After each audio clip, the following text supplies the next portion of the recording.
On this Week 4 edition of OFN College Football Weekly, Mitch Light, the managing editor of Athlon Sports, and I will recap the key results from last week, including Ohio State's win, playing without Urban Meyer for the last time. We'll preview this week's key games as Missouri and Texas A&M get a chance to prove if they're ready for the big time. And we'll make some conference and playoff predictions, check the latest odds, notable injuries, give you our Week 4 top picks, and more as OFN College Football Weekly on the Our Football Radio Network starts now.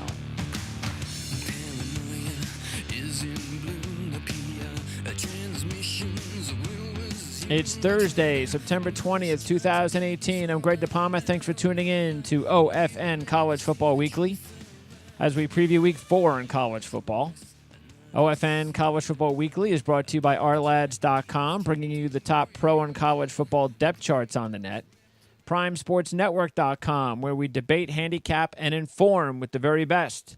Covers.com, featuring live score, stats, and odds, and is considered the most convenient and entertaining source for sports news and facts with over 45 million visits a year.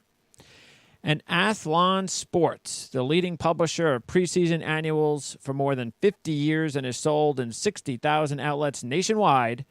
For more info, visit athlonsports.com. So, Mitch, before we get into our updated predictions for the season, I'm going to ask you a couple of early season questions. First, either Oklahoma or LSU. Which team has impressed you more so far this season? Oklahoma. I think watching the actual teams play, I would take Oklahoma. I think LSU has a better resume. Resume doesn't always equal quality of team. You can't deny what LSU has done. You know, winning in neutral field Miami, winning at Auburn. There's no team in the country, I don't think, that would have two better wins than that at this point. But I think Oklahoma is a better team. They've been impressive.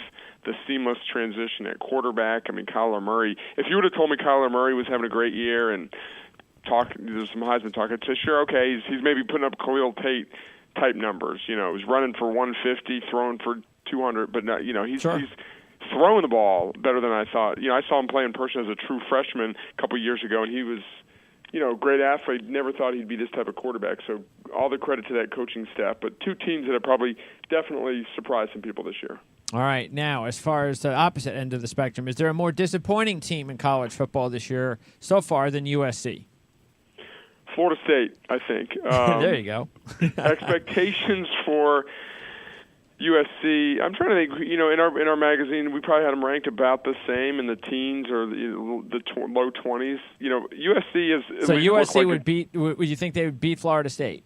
Oh yeah, okay. USC is at least look like a competent football team. Not a good football team, but a competent football team. Florida State has not looked like a competent football team. I mean, to get embarrassed at Syracuse, I know Syracuse has a good offense. We get it and all that, but that was a train wreck. So USC has been disappointing, but I think Florida State surpasses them, if that's the right word. All right. Questions or comments for the show, you can email us, ofn@primesportsnetwork.com. You can also follow Mitch at Athlon Mitch, and follow us at PrimeSN. Questions or comments, you could send them to our Twitter handle as well. Before we get into, because what we want to do is take a look at early season predictions because it's so hard in college football without seeing any games. We've now seen enough games. It's time to revisit some predictions, and we'll go over some of the futures as well and take a look at some Heisman stuff. But first of all, what do you think just leading up this week with Urban Meyer, the whole thing? Have you heard anything? I mean, I guess we saw another interview. Every time he does an interview, he just sinks deeper, it seems. I don't think he should do any more interviews. But I don't know. I mean, are you getting the feeling that this us against the world thing is actually going to work with Ohio State, or based on what we saw with TCU last week, that's a bad sign and this team is susceptible and they're going to get knocked off sooner or later? Yeah, it's interesting because I've been a huge Ohio State proponent. We talked on the field product. We talked every week, and I thought that the Urban Meyer thing wouldn't have. It didn't change my opinion of them in the preseason after week 1, after week 2. But TCU, they went it wasn't a road game. They probably had more fans, but they went to Texas and beat a good TCU team. But it was kind of a weird game. Defensive score there, some weird stuff happened. I don't feel as strongly about Ohio State on the field as I did before the TCU game, but I still would rank them in the top 4, still think they're the team to beat in the Big Ten. And I think the Bosa injury hurts, but I think they'll rally around the coach, and, I think the players probably do a pretty good job of blocking out the distractions. They're not reading all of these interviews with Urban Meyer and spending time on talk radio dissecting them and all that stuff. So I don't think it's going to have a huge impact. And Tulane's a decent team, but with or without Urban Meyer, they weren't going to make the Buckeyes sweat too much either way this weekend, in my opinion. Yeah, the thing with the TCU game, though, to me that was that's a red flag. Maybe. I mean, again, I still think it's too early, though. Just like in the NFL, though, it's just too early to tell how teams are going to be the rest of the season. Because we don't know. I mean, if Ohio State is really good, then you know what? Maybe TCU's really good too. Because that was a heck of a performance from TCU. If you throw out the strip sack in the end zone, touchdown, should have been turned over on replay for Ohio State. You got the block punt touchdown. You've got the defensive lineman pick 6 touchdown. I mean, those are freaky plays.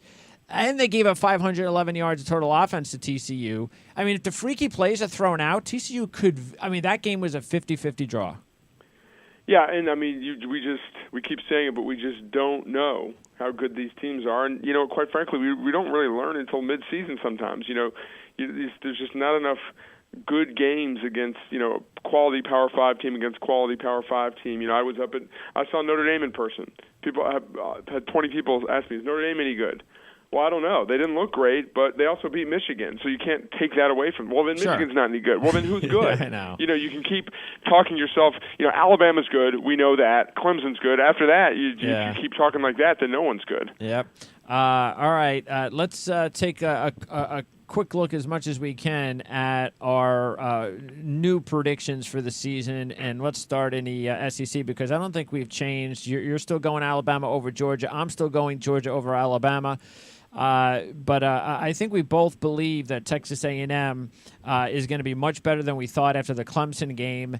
And the other team I want to throw in there, my sleeper originally was Missouri, and there's no reason for me to not think that they're still going to be pretty good. But I'm also getting more and more sold on Mississippi State.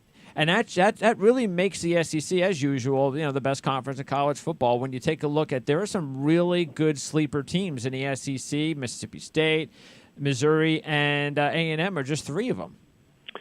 Yeah, what's making the SEC intriguing is almost, I'm just thinking this through as I'm speaking, almost every team is better than we thought maybe, or as good, look at teams in the SEC East. Kentucky's look better than we thought. Yeah. Vanderbilt's look better. Sure. Missouri is, they haven't proven anything other than what we thought. Mississippi State's probably looked a little bit better. A&M's looked a little bit better. Arkansas's LSU. Clearly worse. But for the most part, all these teams are as good or better than we thought. Yep. So that takes a league that we thought was the best, and clearly with what's going on in the Big Ten, there's a bigger gap than we expected. All right. I think we both have Clemson over Virginia Tech now, after both having Clemson over Miami. So we're now sold after a game or two. But, look, Virginia Tech does look like I think what it is for me is just not trusting Rozier maybe in a big spot when that game does eventually come about between Virginia Tech and Miami. Yeah, big game next week, though, week 5, Virginia Tech at Duke. Duke wins that game. The backup, Quentin Lewis, I botched his name on an earlier interview I did. Quentin Harris, maybe. I didn't expect him to go to Baylor and win without Daniel Jones. Now, Daniel Jones has been practicing some. Yeah. I can't imagine he'd be back already, but they said he's back in practice already. That's big. But, yeah, that's big. And so Duke they've already won 2 road games over Power 5 teams, and they beat Army. I am sold on Duke. I wouldn't pick them right now over Virginia Tech to win the division, but they are a good team. Well, I think we both like the 2 sleepers in the ACC: Duke, if they get Jones back, and Boston College. Yeah, I'll give you credit, Greg. You were big on the Boston College bandwagon before the season. I'm a late participant in the bandwagon, but you were very early. All credit to you on that one. Well, look, you know what it was, though? And it really started, though, for real after the UMass game, only because Brown started to throw the ball. Yes. And now, after Wake Forest, 5 more touchdown passes, they are a complete football team. And Jeff Smith is a big play guy. They whenever they needed a big play in that Wake game, they got it. All right, let's go now to the Big Ten, and I'm just going to stick because Michigan State lost a game at 120 degrees down the stretch on the West Coast. I'm sticking with Michigan State, but I'm going to have them beat Iowa now, which means that Iowa would have to beat Wisconsin, and I just think that's a flip of the coin game. I just think that this might be a better Iowa team offensively, only because of Stanley. I think Stanley is the better quarterback that they've had there in a few years. And you agree with me. You think Iowa, we both like Wisconsin before the season. Look, they did lose to BYU, but I guess if Iowa's going to do it, they're going to have to win this week. Yeah, I would say the winner of this game has about a 90% chance of winning the division because, Northwestern hasn't been nearly as good as we thought. Purdue's 0-3 or, 0-1 in the league already. And, Nebraska's doesn't look as, they've got issues, obviously with the quarterback Martinez being out. So, yeah, I think the winner of this game wins the division. I've got Iowa. I like your boldness with sticking with Michigan State. I don't agree with it. I don't think it's, hey, you know what? Just stay to your guns there, but because they have not looked good on offense so far. But hey, it's early, and some of the red zone issues can be fixed. I'm being boring and sticking with Ohio State. Well, the other thing too is I also now am a lot more of a believer in Penn State. Yes. And that is because they look again. They if you just take a look at who they've played, well, they haven't played anybody. So that is the only concern. And then look, they did almost lose to Appalachian State, but offensively, even without Barkley, McSorley is just right now playing like one of the better quarterbacks in the country. And so that's going to be huge because they play Ohio State next week. And Ohio State has not shown the ability to stop a lot of people. If McSorley, and I don't know if that's a whiteout night game. If it is, I think it is. It would make sense. Then that's a game Penn State can win. Yeah, and I mean they lost last year in Columbus, but they scored a lot of points. And clearly 2 years ago it was the breakthrough win for James Franklin in the Ohio State game. So yeah, you said they didn't beat anyone, but they did go to Pitt and put 50 points on Pitt. Yeah, they did destroy them. Correct. Who beat Georgia Tech the next week? So that we got to give them some credit for that one. And by the way, I actually think Nebraska is. I'm not going to rule them out yet because I don't know how good this team could be with Adrian Martinez, and he's going to play this week. Yeah. Aren't you surprised that line didn't move at all when Martinez was ruled that he's going to start this week at Michigan? What I must have missed that. When did they announce? Was it announced today that he's starting? I saw something today that it said that he was. Again, that's only one place I looked that said that he was probable. Yeah, I mean, I would expect he'd be worth at least 3 or 4 points. Yeah, I mean, if in fact he does play, we'll double check here. But it says, look, Adrian Martinez looks better and better every day. I mean, look, it's really close. Maybe he's not officially ruled in, but maybe a lot of the people are just thinking that he's going to play. So, not that Vegas has moved the line much, but look, if Adrian Martinez plays, I think that's all the difference in the world, obviously. And the way Michigan's been playing, I'm sorry, but I do not think Michigan would be able to beat Nebraska by more than 2 touchdowns if Adrian Martinez is playing. Yeah, I think it's a big game for Michigan. They can, not that they care what the critics or the doubters think, but they can silence a lot of critics with a big win. They need to flex their muscles. If they really are a playoff caliber team, they need to flex their muscles against Nebraska, whoever's at quarterback for the Cornhuskers. Yeah, they haven't done it yet. That's the thing that's really disappointing for me as a fan. Big 12, I've got Oklahoma over. Actually, you've got Oklahoma over TCU right now, and I have TCU over Oklahoma. So we both have them in there. And I still believe that Iowa State could have a good season. I mean, when you lose a close game to Oklahoma as your lone Big 12 game, there ain't nothing wrong with that. And for you, Oklahoma State definitely opened your eyes, a lot of eyes, with their win against Boise last week.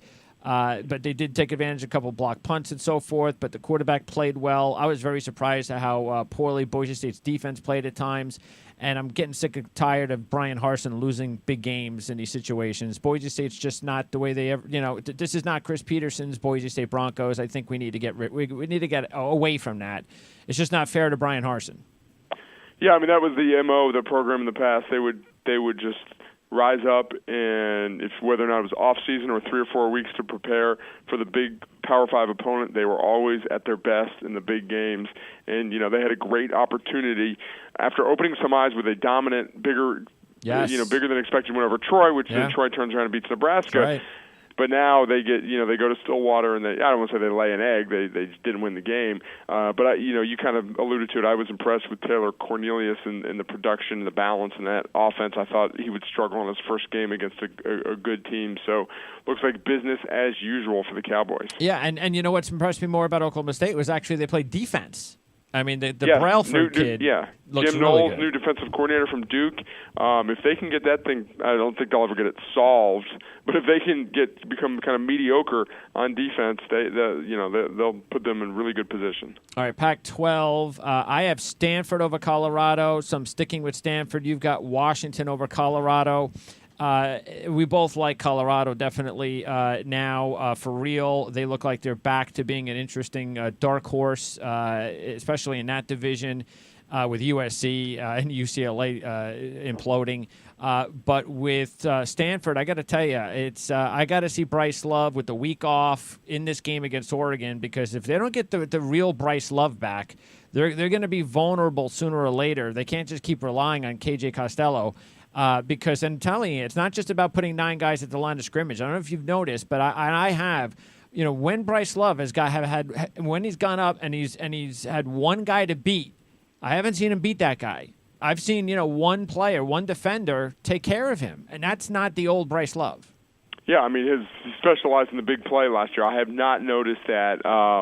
And you wonder how healthy he'll be. We won't know even after. I'm sure it's not like they're going to say anything after the game. They don't want us to know. So that is put the improved passing game, combine that with the 2017 version of Bryce Love, you've got a Pac-12 championship team. Yeah. But if not, you just have a nice top 15, top 10 team probably. All right, AAC, and let's see. You've got Central Florida over Memphis, and I have Central Florida over Houston. And Tulane is my sleeper there, and you've got Cincinnati. And Cincinnati's off to a good start so far this season. Yeah, I was, I've been impressed. Obviously, they go to UCLA, they win. Then it was, I think, Miami of Ohio, which is kind of a rivalry game. They won that game 21-0. Luke Fickell's done a really good job recruiting. They weren't good last year, but it looks like they have turned the corner. So I think, the AAC gets fun. If Cincinnati gets good again, then, if they can retain some of these coaches that league, this is going to be a fun league over the next few years. Mountain West, I have Fresno over Utah State. You're a sleeper, by the way. And then you have Boise State over San Diego State. So we both believe Utah State's better. I just think this is the best team Wells has had in 3 or 4 years, without a doubt. And we'll find out. They play Air Force. If they take care of them like they're supposed to, then I think I'm completely sold in. Mountain West Conference win and sort. So, yeah, I think Utah State's got a real shot. Because, again, I don't think Boise State, I think as we just said, they're just a good Mountain West Conference. They're like Fresno. They're just a good Mountain West Conference team, so they're vulnerable. Yeah, I mean, Utah State obviously played well against Michigan State in the opener, and not just played well, they scored 31 points, and then off the top of my head, I can't remember who they played since, but they put up like 40, but still they did put up like 90 points or something like that. So the offense is clear. I like the quarterback, and played with a lot of savvy in that Michigan State game. So yeah, it's fun. It's fun when it's more than just Boise State in Utah, because Wyoming doesn't look great. Some of the other, Colorado State obviously doesn't look great. So I think Utah State could be a real challenger. Yeah, that West Division, is actually looking pretty fun with Hawaii And Yes. even UNLV's got a big game at UNLV's Arkansas improved. State. Yeah, so that's we'll see if they can beat the Red Wolves on the road to prove that they're heading in the right direction. Conference USA, we both had FAU over North Texas to start the season. We are both going with North Texas to beat FAU, and why not? I did have North Texas last week against Arkansas. Not a win game, but I took the points. I figured, okay, Arkansas isn't looking all that great, and boy, they're still not looking all that great. I mean, North Texas just buried them. I mean, that was stunning. Not that they won the game, not that they covered, not even that they won the game, but just how routine it was for them. And Mason Fine's a good quarterback, and I've been singing Seth Luttrell's praises for years. Since he's been. What a win for that program. And, hey, they've won at SMU. That's a great win. I think it was home, but they beat SMU soundly. They've been one of the really not surprised. They've been one of the most impressive teams so far this season. So I wonder, so that means Seth Luttrell will be gone after this year. Unfortunately for the Mean Green, but good thing for Seth Luttrell's bank account. Yeah, that's for sure. Maybe he can go to USC because Clayton Helton ain't going to be there after this year. I don't think USC is going to be impressed. USC fans are kind of snobs. I don't think they'll be impressed with North Texas. You're probably right. No, you're actually right. Okay, the MAC and I have Buffalo. I have a rematch of last week's game. Buffalo over Eastern Michigan. And you have Buffalo over Toledo. So we both like Buffalo. As we talked, I would love to see my Eastern Michigan Eagles that rematch. So I looked this stat up. 9 of their last 10 losses have been by 7 points or fewer. That's just they've been so close to turning the corner. Yeah, that's why they're a good dog this week against San Diego State, getting 11. And by the way, Buffalo, you know what? Why won't they beat Rutgers by more than 5? The way Rutgers is looking. Good. They've got a better quarterback. They got a better wide receiver. They probably have a better team. That's right. Sun Belt, you've got Arkansas State over Appalachian State, and I have Appalachian State over Arkansas State. So we got the same 2 teams, and we both like ULM as the sleeper. So we're pretty much there. As far as the championship, nothing has changed for me. Georgia, I'm still going with them, and then you are sticking with Alabama. Correct? Yep. That's kind of boring, but they seem to have a good offense this year from what people tell me. All right, and then the sleeper is actually, your top sleeper is going to be Washington. You still think they have a shot at the championship? What are they, 20-1 now, I believe? Yeah, I was having trouble coming up with a sleeper. It's kind of how do you define a sleeper and all that stuff. I just thought that they played well enough to beat Auburn that they showed me they're still a pretty good team. And if they run the table in the Pac-12, they'll still be in position to make the playoff. That was kind of my thinking. Yeah, I couldn't decide on one, so I had Boston College, Mississippi State, Penn State, TCU. Okay, so you went a little deeper. I went deeper. I just figured I wasn't going to be like you and try to come up with one. That was hard. Yeah. That was hard to do. And then I'll throw another sleeper in there as if they win this week, of course. And I think that if you actually if you actually look at it, it's probably not a bad idea because my analyst who was on the other show who lives in Vegas told me that Texas A&M is about 25-1 to beat Alabama on Saturday. 25-1 to win a football game on Saturday. I mean, I don't think they're that bad. I mean, not bad at all. I mean, I think that's crazy. 25-1. There's a lot. I mean, I'm not the gambling expert, but I think there's a lot of sort of like the Dallas Cowboys probably always get a bump because of the public out there. I think that's the case with Alabama too. All right, let's go ahead and quickly, as far as what's going on from last week to this week. Let's quickly talk about a couple of big games. We just mentioned A&M and Alabama, Georgia, Missouri. Those are the 2 big ones in the SEC. Missouri, we're going to find out about Locke because Locke has got to play well in these types of big games. Georgia, road game, so their first big test. South Carolina was a pretty good test, but I think this might even be a little bit better. Not defensively. South Carolina better there, but I think Missouri might be able to put some points on the board this week. Yeah, it's an interesting matchup. I mean, Missouri's a big play offense. Locke obviously throws the deep ball very well, but J.R. Reed and those guys in the secondary for Georgia, it's probably the strength of their defense there. Georgia's looked so good on both sides of the ball. I think they're playing with so much confidence right now. The number's a little high, but I like Georgia to win the game comfortably. Georgia has won the last 4 years against Missouri. Missouri has covered the last 3 years against Georgia, so whatever that means. But, yeah, I kind of think that game is covered at some point in the fourth quarter. I don't know if it stays covered. But I think it's a reasonably close game into the fourth quarter. Now, A&M Alabama is a 26-27 point spread. I just think that's way too high. I respect this A&M team. I think they're for real. I think what they did against Clemson was for real. Yes, it's a road game. I get all of that. But I think this game is a football game going into the fourth quarter. Yeah, this is not one of my picks, and not even one of my 10 picks that I do on our website against the spread. But you kind of talked me into that. That's a high number. This A&M defense, it's not Ole Miss. Alabama will score because they're awesome, but it's not. They're not going to score at will like that. I don't think this A&M team is mentally tougher than some of the Kevin Sumlin teams that have gone into Tuscaloosa. I know the first one won, but then a couple years ago with the 50-something nothing game that was just a total blowout. So I'm kind of with you. I think A&M makes it a little bit interesting. All right, and then we go to. By the way, the Mississippi State-Kentucky game in the SEC is also an underrated good game. Both teams are undefeated. Yeah, I mean, and those are the common opponents or whatever the term is that they play each other every year, and I can't remember a game where it's been as intriguing as this one between those two teams. A couple years ago, was it Austin McGinnis hit like a 51-yarder at the buzzer, basically to beat Mississippi State. So they've had some good games, especially up in Lexington. All right, let's Clemson, Georgia Tech. The game is a 15-point spread. Bryant's okay, so he'll probably start. But what do you think about Georgia Tech's? And look, Clemson has proven themselves on record the last couple of years, at least one game when they're a heavy favorite, they're going to lose. I don't know if this is the week, but I actually think this game's going to be a little bit. Maybe the line's right. Maybe this game is going to be pretty close all the way through.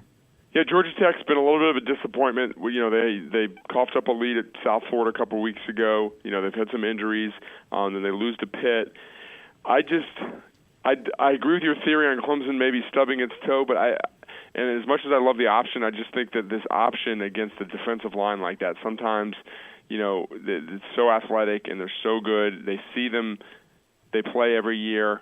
I think Clemson has the last couple of years done well against Georgia Tech. I mean, they have not been burned by the option. I think it's just that their defensive line overwhelms Georgia Tech. All right, let's go to the Big 12, TCU and Texas, and this is actually all of a sudden a good game. I mean, heading into last week, I probably wouldn't have cared about this game, but Texas blows out USC. TCU plays really well against Ohio State. TCU's a 3-point favorite on the road. Big 12 opener for both teams. This is a huge game in the Big 12 early in the season. But I'm not sure people realize this. TCU has won and covered the last 4 years against Texas by a 153-33 margin. That was going to be my stat. I was just going to say really? Texas has scored 33 points in 4 years. There you go. If you spent any time in Texas or anyone from Texas, you can just imagine the pleasure that TCU fans get in beating, big bad Texas. And what a win this would be. It's amazing we're phrasing it this way, but what a win this would be for Tom Herman after beating USC like they did last week to come back and beat a TCU team that has a ton of respect. I think he would win over a large portion of his fan base that, some of his detractors. And, it's to the point now where, TCU's favorite, so we expect TCU to go into Austin and win. It's just a kind of a statement about where both programs are right now. All right, Texas Tech at Oklahoma State. And by the way, I think this actually has a shot to be a pretty good game because all of a sudden, this true freshman quarterback, they just keep throwing him out there, Texas Tech, but this kid, Alex Bowman, looks like a pretty good player. He's quarterback. Yeah, threw for a school record, he's completing 70% of his passes, averaging, 8.7 yards per attempt. 8 touchdowns, no interceptions. I'd say that's pretty good. And, just a crazy game against Houston last week. I like Oklahoma State. I think that's the safe pick there, but I think they'll have that defense sweating watching some film this week because this looks like once again an explosive Texas Tech offense. Washington State at USC. Now that game's tomorrow. I actually like Washington State in this one. I can't believe USC is a 4.5-point favorite. Washington State's won 2 out of 3 against USC, both as dogs. They're getting disrespected here. Is anybody watching USC football? And Washington State is off to a good start. They haven't done anything wrong. Yeah, I thought one of the more under the radar coaching moves in the offseason was Washington State losing Alex Grinch because he made their defense not even just respectable but good. They were putting up great numbers in the Pac-12. I thought losing him was going to be a big key now that they haven't been tested. Their big game was at Wyoming, and Wyoming's kind of not brutal on offense. But I agree. I think Washington State go down there and win the game. I think USC from a mental, they're probably saying all the right things coming off that Texas game, but I think they're probably a fragile team mentally. And I think Washington State has been better than I expected on defense. Stanford at Oregon. Now, this is a good one. Now, Stanford has buried Oregon the last 2 years. We're going to find out how good Oregon is. And as we said before, it really does depend on Bryce Love and if he's ready to play like the running back that we saw last year. Yeah, Stanford's one of two teams that's given up that's played 3 games. It's only given up 2 touchdowns. I don't care who you played. You know, they have played San Diego State and USC. So to only given up 2 touchdowns in 3 games is pretty impressive. Oregon's put up some gaudy stats against bad teams. I like Stanford on the road. This defense has impressed me. It's surprised me. We've talked about the passing game, and we'll find out about Bryce Love. But if we get just 70% of last year's Bryce Love, I think Stanford, with that balance, will be tough to beat. I don't know if this matters to you, but the Arizona State-Washington game, just to let everybody know, that's what we do here. Arizona State is 10-1 the last 11 meetings with Washington, including winning last year as a 17-point dog. So, yes. I mean, do they have their number or what? And in more useless information, well, that's not useless. I looked this up too. Arizona State is like in their since 2004, they're combined 8-3 in the state of Washington. So they've also done well at Washington State. So my counter to that is this Washington team is better than any of those Washington or Washington State teams. Because last year's Washington team wasn't quite as good as this year, I don't think, and this game's in Seattle. So I like all those stats. They're surprising that Arizona State's had that much success, but I like Washington at home. All right, and let's go. And by the way, as far as non-conference games, interesting, the FAU Central Florida game, that's a nice game for us diehard college football games to watch because you got the 2 best teams from last year in their respective non-Power 5 conferences. And it's a big game, especially. I mean, FAU's had their Oklahoma game already, but this should be a fun game to watch. Yeah, I like Central Florida. FAU, this might not be fair because of who they played, but they haven't really erupted yet. Oklahoma, they got totally overwhelmed. And even against Air Force, they won a home game, I think, 23-18, or it was relatively low scoring. So expected more from the offense. Like, even if they got blown out at Oklahoma, I expected them to score some points there. Iowa State scored some points on Oklahoma.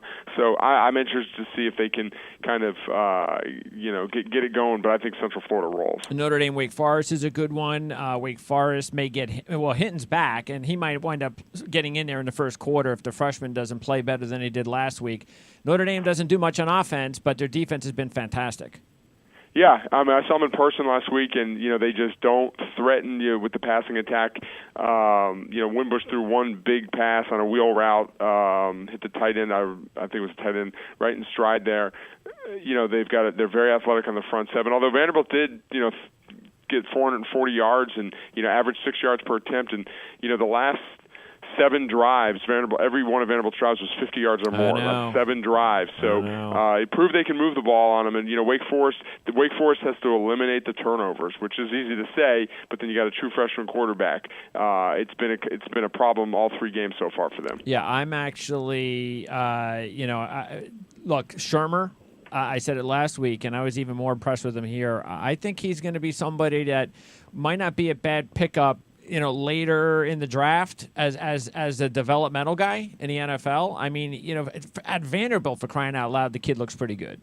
Yeah, no, he's big time. He's really, really smart. You can say all the cliches about a coach's kid and stuff, but he's got a good arm. He's got the perfect disposition for it. So, yeah, I'd be very surprised if he's not in the NFL for at least 5 years. I think he's, I don't know if he's going to be a starter, but he will definitely be in the NFL. And by the way, the BC-Purdue game could be interesting because Purdue has lost 3 close games. They've outgained every team they've played. Blau went crazy last week. I don't think he's losing his job anytime soon. Sindelar can sit on the bench. And Boston College, we talked about how much we've been impressed by them, but Purdue is such they got to get a win. I mean, they're desperate, and it's going to be a tough spot for BC on the road. Yeah, like I've been saying all week, if college football makes any sense in the fact that it makes no sense, Purdue wins this game easily. Boston College is getting all this buzz. They're ranked 3 wins, and then Purdue's 0-3. All this stuff everyone's down on them, so That's Purdue's going to win. Purdue's going to win easy. It's you got to watch out. That's why it should be fun to watch. All right, let's go with our picks. And you sure? What? My picks have, They haven't been that bad. I need to rally, put it that way. They haven't been that bad. I mean, Ohio State was a push. Okay, got to push out. That's right. Yeah, it was 12. I didn't get the half point. Another in-house podcast we do, I did not get the push, so I lost that one. Well, see, we get the half points here. Now you know why buying the half of points makes sense, Mitch. Thank you. You're welcome. So I feel better about myself then. There's a ranking Tennessee. I mean, what an embarrassment that they can't score more than 24 points against UTEP. Yeah, they fumbled at the 1 yard line, the 1 inch line, but that would have only been 31, so that wouldn't have covered. But I was shocked that they didn't cover that game. That's embarrassing. Yeah, and get this, my 2 5-star losers this year, they were a favorite on our show, and they turned into a dog. They were a dog on our show, and it turned into a favorite by kickoff. And when they turned into a favorite, and everybody put all their money on them, we all lost. That was Michigan and Boise. Oh. So I hate that spot. I hate when everybody puts money on the teams I like because of that. It's like, it's one of those things where you think that everybody knows something, but it's not a good thing. Yep. Especially when you're going against a home dog in that spot. That's not a good thing. Anyway, I'm going to go ahead and take Washington State as my 5-star. And I'm going to take Buffalo as my 4-star, and I'm going to take the 26 in A&M as my 3-star, and my upset special, because I do believe Adrian Martinez is playing. I'm taking Nebraska plus 18 bold. As a Michigan fan. Yes, because I don't like what I see. So, but the other things I was thinking about for upsets, I was thinking about Northern Illinois. Why not? Texas Tech and Eastern Michigan, but I went ahead and figured, because I think Martinez is going to play. Who do you got? I got I got West Virginia minus 16 over Kansas State. I just think they haven't played in a couple of weeks, and they want to get after it, and they're going to just bury Kansas State. Okay. I got Western Michigan minus 7 over Georgia State. I think Western Michigan's actually decent, and Georgia State has been pummeled. Yeah, that's true. They had to rally to beat Kennesaw State in the opener. And, that's a good one. Yeah. And I like Ball State minus 3 over Western Kentucky, despite hanging with Louisville last week. I think Western Kentucky's bad, and I think Ball State's, they're healthy this year. I think they're much improved. Did you go to Ball State? Did I go to Ball State? Yeah, because you've taken them 2 weeks in a row now. Oh no, I did not go to Ball State. I drive through Muncie on my way to my in-laws, so it's always bad memories there. But okay, interesting. Upset. In my upset, I cheated a little bit. I saw it 10 some places, 9.5 other places. My upset's Kentucky over Mississippi State. That's okay. We'll give you the half point. So plus 10. Yeah, that's why not? I mean, look, we'll see. This is a good game. Mississippi State's won 8 out of 9 in the series, but we'll find out how good Mississippi State is, because if they win this game, another road game in the SEC, after winning a road game against Kansas State, I think they might be for real. But yeah, I mean, if they go on the road and take care of Kentucky, and that'd be 2 road wins. Yeah. That obviously just one in the SEC so far, but that'd be a really nice start for them. Yeah, I think they are on the road against Alabama though, and that's always the downfall in that division. So, but you know what? If you're going to lose to Alabama, you might as well have it on the road and then get some other games at home. That's one way of looking at it too. They also got to go to LSU, but after this, back-to-back home games against Florida and Auburn. So So if they win this game and they can win those home games, then all of a sudden we got something cooking. Yep. In Starkville. Mitch, I appreciate it. We'll talk to you next week. Sounds good, Greg. Take care. Thank you. That's Mitch Light from Athlon. So let's see.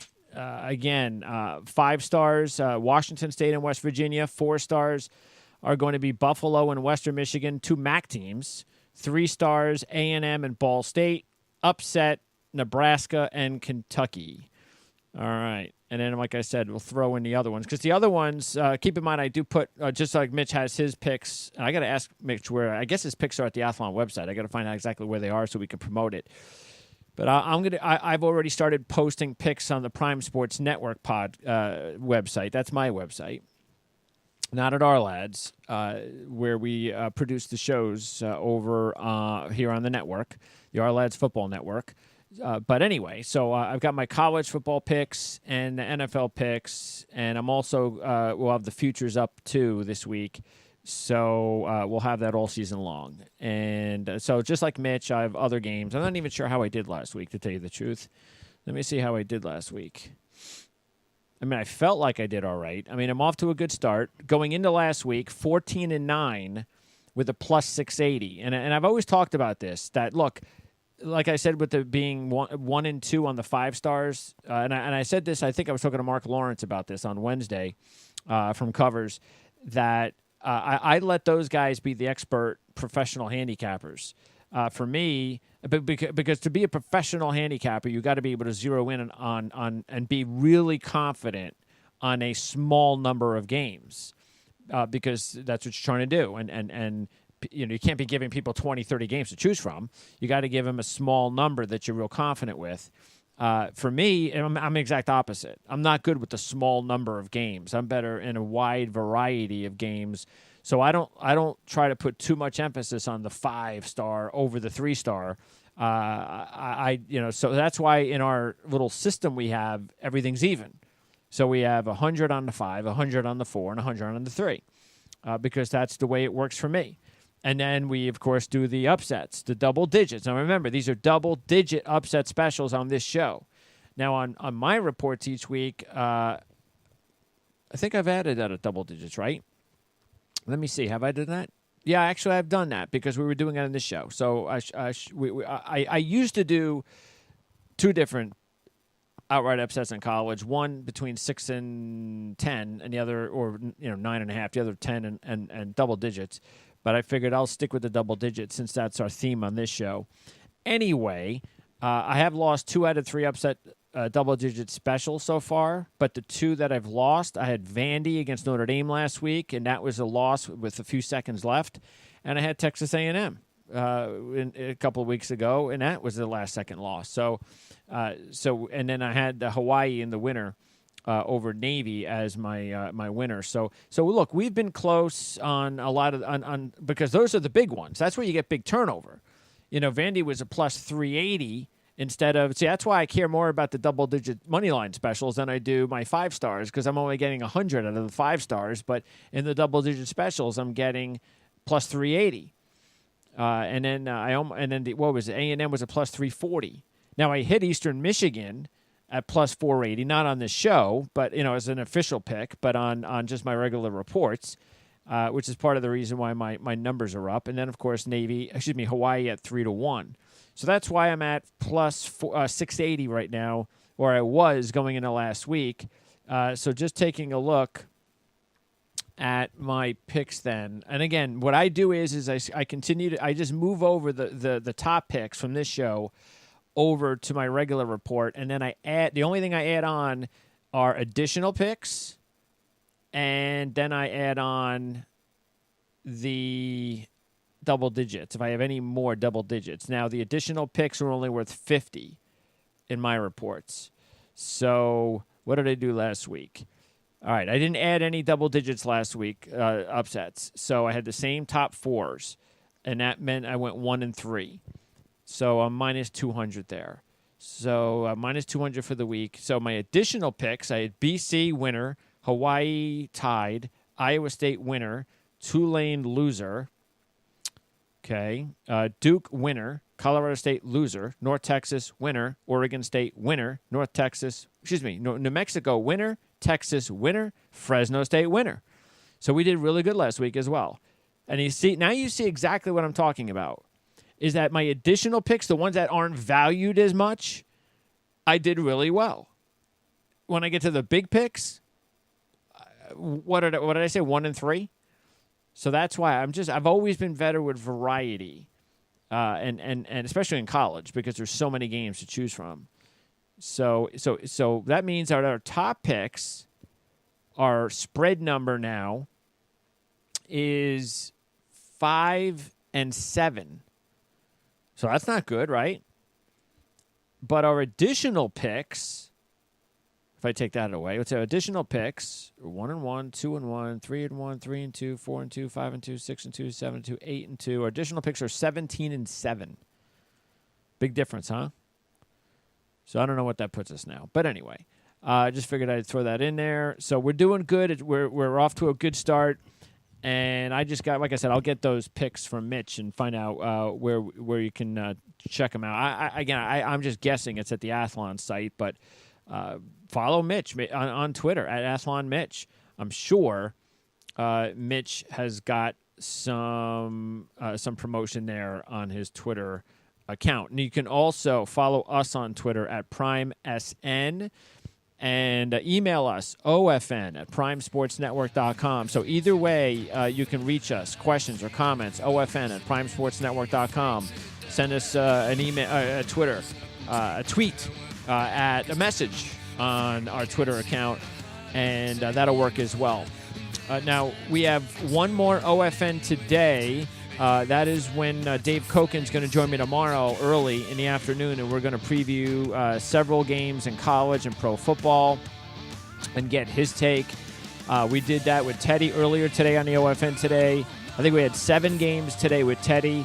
I think we did about 8 games with Mark on Wednesday. So if you add that all up, what is that? Over 20 games, because they're all different. Over 20 games, Wednesday, Thursday, and Friday on the OFN today that we had analyzed and so forth. So, by the way, key injuries, Bosa's out. Kemp, the quarterback, still out for Iowa State. L.J. Scott is questionable from what we hear for the Indiana game. That's important. L.J. Scott's a big part of their offense. UMass, keep an eye on the UMass quarterbacks. The UMass quarterbacks, the starter and the backup, are banged up. Now, UMass is UMass, but you don't want to, I mean, whoever UMass is playing, I don't even know who they're playing this week. Who are they playing? They got destroyed by FIU last week. So let me even see if it matters. Who's UMass playing? Yeah, they need to do something with that program. UMass is playing Charlotte. But they could be, if they got to go Michael Curtis didn't look too good last week. He's the third string. Any third string quarterback on UMass ain't going to play too well. All right, so that's going to wrap it up here on OFN College Football Weekly. Thanks for tuning in again every Thursday here with Mitch Light from Athlon Sports. We'll see you again tomorrow on the OFN Today or later tonight for the Jets postgame show on Jets FM. Alpha, Mike, Foxtrot.